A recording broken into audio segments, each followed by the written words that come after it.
por besoj se të dy kryeministrat i trajtojnë pra këto fusha si dimensionet e reja që karakterizojnë marrëdhëniet tona dhe unë mendoj që në 4 vitet e ardhshme ne do të mund të prekim rezultate të konkrete. Ndërkohë, një marrëveshje shumë konkrete është ajo e interkoneksionit, pra që do të krijojë temi do të sjellë temi energji nga Italia në drejtim të Shqipërisë, sërish duke përfshirë Vlorën, aty ku spaku deri tani rezulton që është projekti më i madh që planifikohet të investohet në Shqipëri që prej temi ndryshimit të regjimit. Në vitin 1991, pra Sazani, projekti i Zvërnecit. Çka do të thotë që Italia po ndihet dora e Italisë në investimet serioze në Shqipëri. Unë e di që ju vetë edhe Farnezina, pra dhe Ministria e Jashtme në temin në planin gjeopolitik, ka një shqetësim që në Shqipëri prezenca italiane, pra e investimeve të mëdha italiane, nuk është në nivelin që ne do dëshironim, qoftë Italia dhe qoftë Shqipëria. A ka një plan strategjik politika jashtme italiane për ta futur Shqipërinë në fokusin qendror të investimeve jo thjesht ekonomike, por geostrategjike. Pra jo thjesht që të sjellin temi investime në Shqipëri, por që të forcojnë të temi këtë raportin e ri strategjik special midis Tiranës dhe Romës. Realizimi i linjës ndërlidhjes pra dhe që do të bëhet nga 3 palë, pra është Italia, Shqipëria dhe Emiratet Arabe, i paraprin pra këtij vizionit të Italisë edhe për sa i përket sistemit të infrastrukturës në Shqipëri, sepse krahas këtij takimi pra të nivelit të lartë do të kemi edhe praninë e sipërmarrjeve të vogla dhe të mesme në Shqipëri edhe pse ato janë në numër të madh. Pra synojmë pra që ta kemi të pranishme Italinë në Shqipëri në sektorët më strategjik. Dhe sigurisht që kjo marrëveshje përbën edhe një vlerë për vetë Italinë, sepse lidhja energjetike midis dy vendeve është bën pjesë edhe në logjikën e ecurisë apo të rrugtimit edhe të integrimit në Bashkimin Evropian. Dhe besoj se ky projekt do të shndrohet do të jap frytet e veta, rezultatet e veta konkrete. Dhe ne nuk dëshirojmë thjesht të presim shiritat e përurimit, por duam të lëmë gjurmë në sektor që janë thelbësor, janë të rëndësishëm për shpejtimin e procesit të integrimit, por edhe për zhvillimin e Shqipërisë. Të tjerë sektor do të përfshihen në këto marrëveshje, pra, sikundër është ai mbrojtje, sikundër e thami, sigurisë kibernetike, prania e ndërmarrjeve në sektorin e infrastrukturës, kryesisht në atë e kurudhor, dhe mbi këto projekte pra jemi duke punuar. Në pak zëtë mëzador, shqyqyr që po vjen këj moment, pasi besoj që të gjithë ne gjatë tyre 35 viteve e kemi ndjerë dorën humane të Italisë. Pra, unë e përmenda më herët dhe jam shumë sinqert që kur kujtoj, për shembull, generali Forlani, që ka qenë komandant i forcës temi humanitare, pothuajse paqëruese në vitin 97, kur shqiptarët filluan për pak të përlesheshin me njëri tjetrin, pra italianët kanë pasur rolet na pajtojnë mes njëri tjetrit, dhe kjo ka qenë një gjë e zakonshme. Por patjetër, të gjithë ne kemi kërkuar që Italia, le ta themi troç, duhet të jetë më prezente siç është Greqia, duhet të jetë më prezente siç është Turqia, pasi orientimi ynë është drejt perëndimit. Dhe ne kur shikojmë perëndimin, kur ka kohë mirë, thuhet në Durrës, shikojnë dritat e barit. Pra jemi kaq afër, bëhet fjalë për 70-80 kilometra larg. Dhe shpresoj shumë që ky të jetë një moment vërtet historik, në mënyrë që ne të ndjejmë jo thjesht dorën humane Italisë që kemi ndjerë gjithmonë, jo thjesht influencën italiane të cilën e kemi përqafuar gjithmonë si themi perdja e parë e hapur drejt perëndimit, por të ndjejmë edhe investimet italiane, ndjejmë faktin që Italia ta konsideroj Shqipërinë në mënyrë simbolike një territor të saj, por dhe Shqipëria sigurisht ama duhet bëjt vetën që t'i ofroj lehtësira investimi bizneseve italiane. Mendoni që atë qeveria shqiptare duhet bëjt diçka më shumë në këtë drejtim?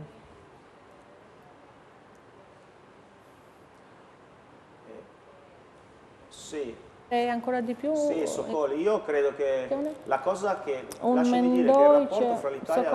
mendoj që marrëdhëniet mes Italisë dhe Shqipërisë kanë qenë me të vërtet marrëdhënie të vërteta. Pra, të vërteta në kuptimin që jo gjithçka shkon gjithmonë mirë. Pra, është një marrëdhënie sinqertë, është një marrëdhënie në cilën palët besojnë në një bashkëpunim. Dhe kjo është një element kyç, një element i rëndësishëm. Dhe ne ndonjëherë kemi gabuar sepse kemi marrë të mirëqenë Shqipërinë, sepse në momente historike ne kemi qenë aq të afërt me Italinë, por e merrnin për një diçka të dhënë. Pra, vullneti i qeverive tona është ai pra që t'i japim marrëdhënieve që kanë ekzistuar gjithmonë një përmbajtje më të thellë, një përmbajtje që do të ketë një gjatësi më të madhe. Pra, Italia është Shqipëria, Italia është në Shqipëri, Italia është me Shqipërinë në të gjitha proceset, në të gjitha përmasat, në gjitha dimensionet, jo vetëm në atë ekonomik, por edhe në atë të procesit të integrimit. Sigurisht që ne ofrojmë të gjithë njohurit edhe gjithashtu marrim edhe mësime nga Shqipëria, për këtë nuk kemi asnjë kurfar dyshimi, por nëpërmjet këtij takimi pra shpresojmë që të mbulojmë themi ato vakume, ato vende bosh që ne kemi krijuar ndër vite dhe besoj që të dyja vendet pra të përmirësojnë klimën e investimeve, sepse pjesa më e madhe e ndërmarrjeve italiane që ndodhen në Shqipëri janë ndërmarrje të vogla, por e të mesme. Por gjithsesi këto ndërmarrje pra kanë nevojë për një klimë biznesi më të shëndetshme. Të gjitha këto parime janë parime të vlefshme që mund të na çojnë drejt përparësive kundër të tjera. Përparësia kryesore është ajo e integrimit të Shqipërisë në Bashkimin Evropian. Pra, reformat duhen realizuar, por Shqipëria në të gjitha këto procese nuk është e vetme, por ka Italinë pranë. Pra ju thoni që rruga më e thjeshtë dhe më e mirë se si qeveria apo qeveritë shqiptare t'i përgjigjen këtij shëndrimi të ri strategjik, do thoja unë, serioz të Italisë në vendin tonë, është të ecën rrugën e reformave.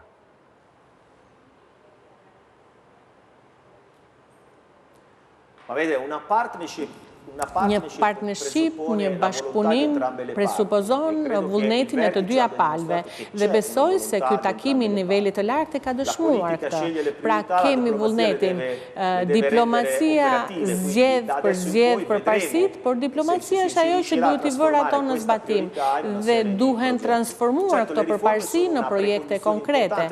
Sigurisht që këto përparësi krijojnë edhe mundësi të reja, jo vetëm për çuarin përpara të proceseve të integrimit, por edhe në sektor të tjerë. Pra, klima e investimeve varet nga reformat, nga cilësia e tyre. Pra, të punosh në drejtimin institucional dhe politik nënkupton edhe mbritjen apo përthithjen e kapitaleve. Pra, jo vetëm të ndërmarrjeve apo të sipërmarrjeve të mëdha dhe të rëndësishme, por edhe të atyre të mesme të vogla. Besoj se Shqipëria e ka ndërmarrë këtë hap, këtë proces dhe ne gjithsesi jemi gjithmonë të gatshëm të bashkëpunojmë në çdo sektor.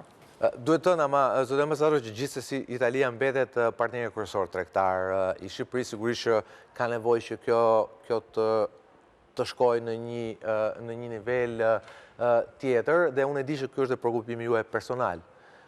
Besoj i personal i përcjell sigurisht edhe nga një farë temi drejtimi i ri i raportit Shqipëri-Itali që vjen padyshim me orientim nga Roma.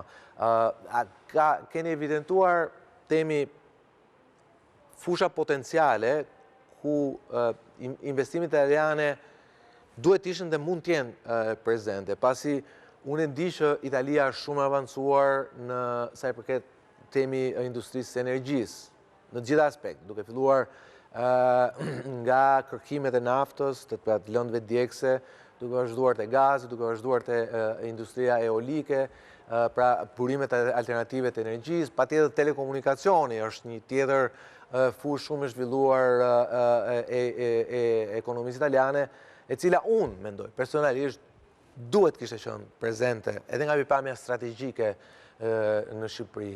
Pra le të themi, mendoj që një kompani italiane të telekomunikacioni, që nga hyrpamja e kualitetit, që nga hyrpamja e strategjisë, unë mendoj që duhet kishte qenë prezente. Por unë shikoj më shumë përgjegjësinë e qeverisë shqiptare, e qeverive shqiptare në këtë mes, se sa të qeverive italiane. Por gjithsesi, keni evidentuar fusha ku investimet italiane sot mungojnë dhe duhet ishin, dhe do t'jenë në të ardhmen.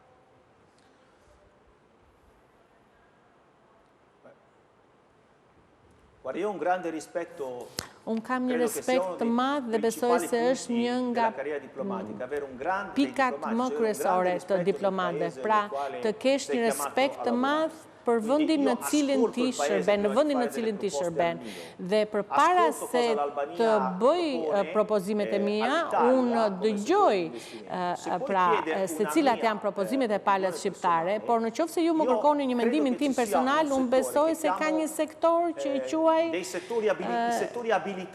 një nga sektorët e aftësimit të sipërmarrjeve të tjera. Ju jap një shembull. Shqipëria po bën edhe për agendën e gjelbër, pra sipas kryeministrit Rama është një nga sektorët më të rëndësishëm. Pra, jo vetëm për të rritur aftësitë e rigjenerimit, pra, por edhe për të përmirësuar infrastrukturën. Sigurisht që Italia ka një teknologji të përparuar në kavot elektrike dhe sektori energjetik përbën një ny kyçe për të përshpejtuar apo për të ndihmuar energjinë e rinovueshme, ose për shembull turizmi. Ne nuk kemi për shembull sipërmarrje të mëdha turistike, por mund të punojmë shumë në sektorët që janë ndihmës, si për shembull sektori shëndetësisë. Në masën në cilën rritet turizmi, niveli i turizmit, rritet edhe nevoja për të patur një shërbim shëndetësor i emergjencës, pra mjekësore. Pra, nuk na shërben vetëm flukset e turistëve, por edhe veprimtaria në tërësi, pra, e gjithë promovimi gastronomik italian këtu, pjesa e sektorit të bujësor, qëndrueshmëria, qarkullimi ekonomisë. Pra, Eko Tirana është një përbërës, pra është një prani italiane që merret me trajtimin e mbetjeve urbane në Shqipëri. Dhe pra mund të krijohen modele italiane, kemi gjithashtu një sektor që mund zhvillohet dhe që lidhet me kulturën. Pra, kultura nuk është vetëm shija vetjake e gjithë secilit, por është edhe një mundësi si biznesi, pra kultura dhe sipërmarrja. Po flasim, po diskutojmë me Ministrin e Kulturës për lançimin e qendrave funksionale të industrive kreative, sepse shqiptarët janë shumë krijues. Italianët gjithashtu, pra mund të ndërtojmë, të krijojmë qendra në të cilat të bëjnë bashkë krijimtaria kulturore dhe artistika dhe e sipërmarrjeve. Pra, kemi dëshirën dhe synimin pra që të punojmë dhe në këtë drejtim. Vazhdojmë bisedën me ambasadorin, pikërisht edhe me idet e tia konkrete, pasi me thënë vërtetën tek zoti Alberti kam parë ambasadorin e parë, i cili vjen pa kollare në sensin jo thjesht figurativ fjalës, por vjen për të realizuar ato që ne pam në Rom. Fillimin ndoshta të një raporti të ri special, shumë special, midis Shqipërisë dhe Italisë. Rikthehemi pas pak.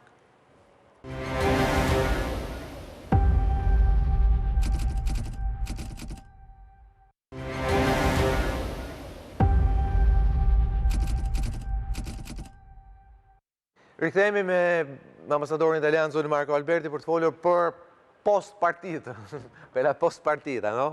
Për pas ndeshjen, nuk është ndeshje, faktikisht ishte një takim supermisor midis dy qeverive në Rom javën e kaluar. Zoti ambasador, sigurisht flasim pak për një gjë që është shumë e rëndësishme për ne, sidomos për brezin tim, 17-18 vjeçarët e viteve 90-91, të cilët unë ngritën, përfshirë dhe mua, për të rrëzuar një regjim në emër një të ardhme më të mirë. Ne e dinim që atëherë që nuk bëhet fjalë për të ardhmen tonë, se sa bëhet për të ardhmen e fëmijëve tanë, dhe ja ku jam sot baba e 3 fëmijëve, dhe dua që fëmijët e mi, cilët janë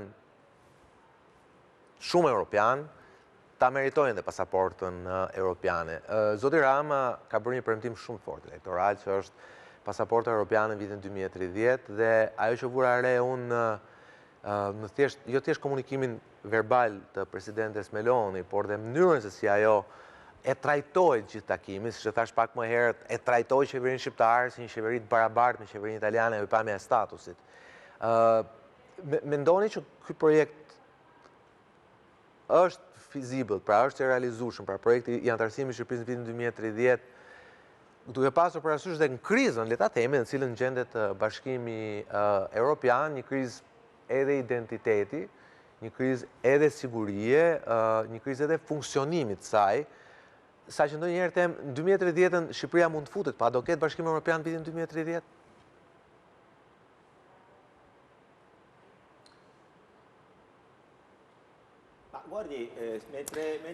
Shikon, ndërsa po flisje Sokol vura re diçka, se këto dy kryeministra vinë nga përvoja politike krejtësisht të ndryshme.